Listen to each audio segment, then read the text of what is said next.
Everybody's distracted. It's like we're working with our brains in 10 places at once. Why is this getting worse? What's that, Matt? Exactly. Yeah, I think I got you.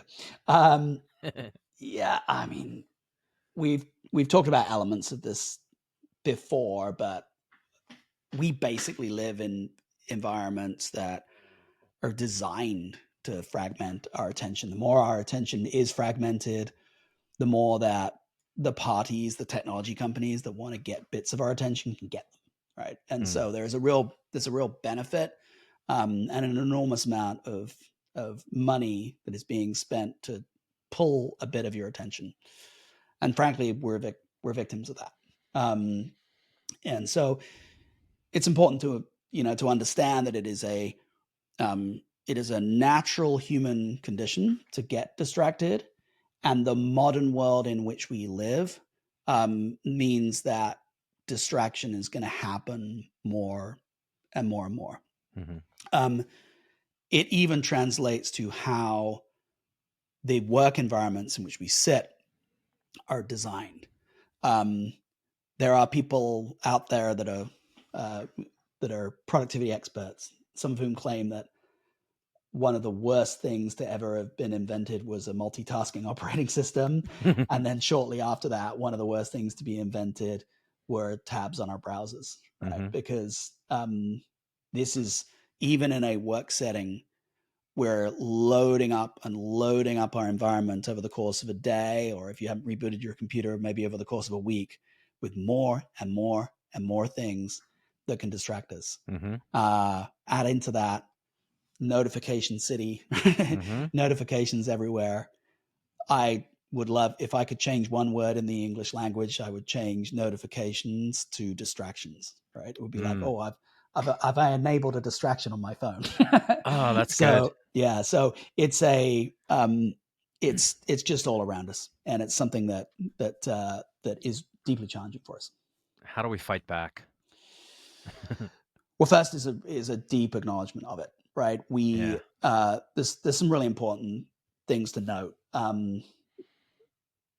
They say that there are two types of people in the world: people who think they can multitask and people who know that they cannot.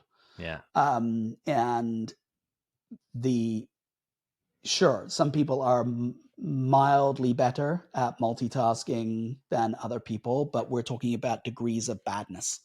Yeah. Everybody's bad at multitasking.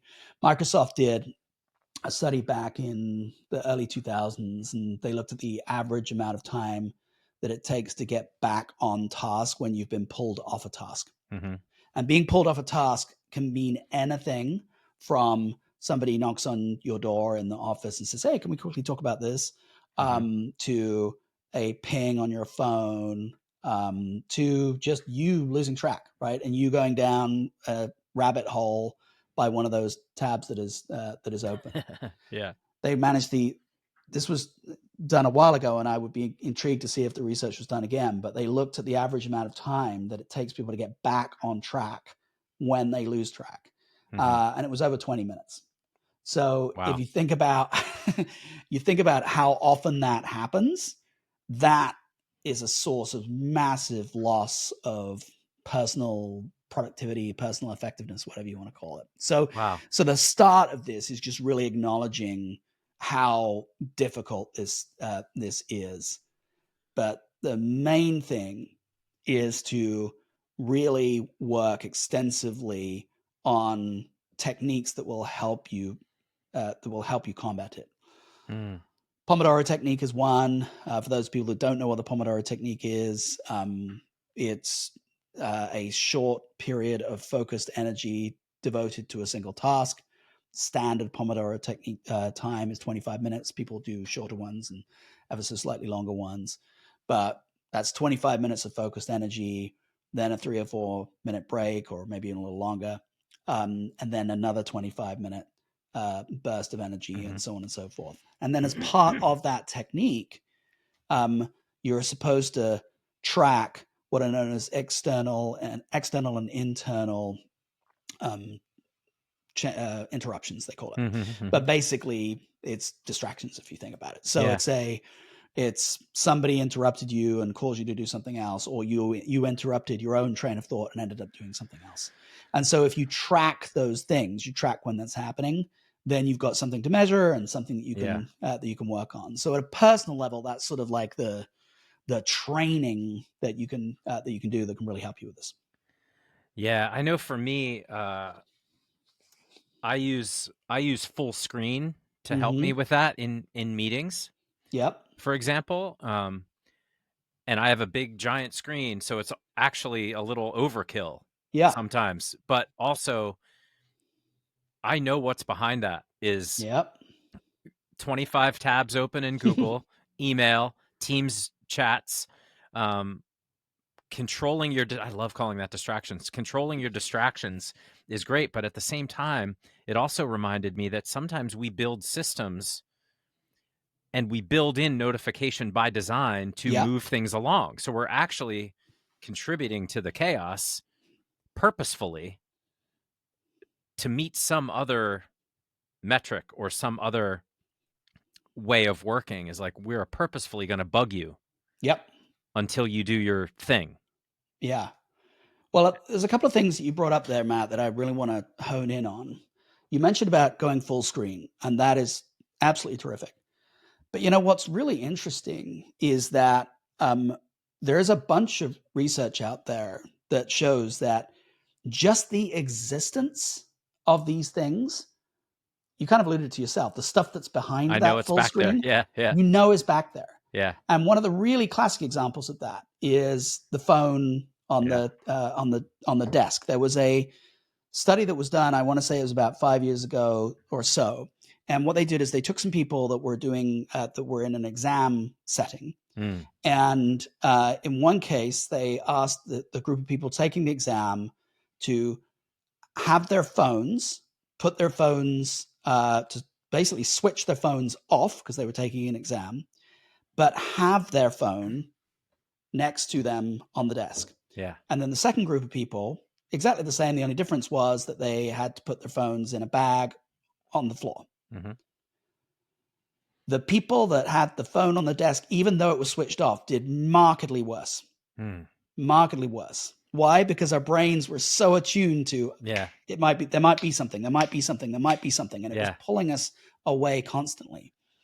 And the tabs, the stuff that's sitting behind your full screen, those fulfill much the same thing. Yep. And so this leads me to the other bit of advice that we give people on this, which is break the work that you do down into focused chunks. And you need a routine before you begin the focused chunk. It's only going to take 2 minutes, right? But it is, what are the things that I need open for this particular task? And I'm going to close down everything else. Yeah. Personally, often now, to enforce that routine, I will often actually, because I've got a Mac and they reboot nice and quick, I will often reboot my Mac and then open up the Just 3 or 4 or 5 things that I need. And then I go to work on what I do. And I've seen significantly better results as part of that. It's that routine to prepare yourself for the piece of work that you're about to do. That reminds you that it's time to focus on them. So it's improving your focus by clearing the decks and creating the right environment for you to be able to do good work in the period in which you're doing it. There's some good tools out there, like little apps and stuff. Like there's a lot of the writing tools have like a distraction-free zone that won't let you go back to the other apps for an hour or whatever. You can set a timer and be like, turn off the internet for an hour, everything's gone. Similarly, like if you've ever gone somewhere, if you've been fortunate enough to go somewhere where the cell signal doesn't work anymore, like on vacation, like it just doesn't work, you don't even care about your phone anymore because it's not bringing you new stuff anymore. It becomes useless almost. You're like, oh, that's right. There's nothing new. I can just put it away. Very fascinating. And remember, airplane mode isn't just for airplanes either. Exactly so right. You can use airplane mode as a form of focus mode. If you want to. And don't forget about things like e-ink tablets, the e-ink writers and things like that, right? They can be much more an area for much more focus. Things like the Remarkable and the Supernote and things like that can be really, really helpful in regard to that. Yeah. All right, Paul. Till next time. We're done. All right. See ya. Thanks, Matt.